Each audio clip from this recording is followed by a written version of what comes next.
మహేశ్వర నియోజకవర్గంలోని బాలాపూర్ బ్రహ్మప్రకాష్ డివి పాఠశాల వారు ప్రతిరోజు హోమం ఒక భాగంగా నిర్వహిస్తున్నారు. సనాతన ధర్మంలో అమలులో భాగంగా పిల్లలకి ఇది ముఖ్యంగా తెలియాలని వారు తెలిపారు. ओम विद्यावती भव शतायुषी भव। अब मैडम एक लाइन से सबको कर देगा, फिर एक इसको समाप्त करो। तू बैठ बेटा, तू बैठ इधर से से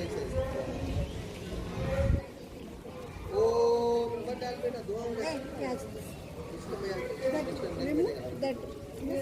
ओम आयुष्मान भव शतायुषी भव ओम विद्यावान भव ओम आयुष्मान भव ओम शतायुषी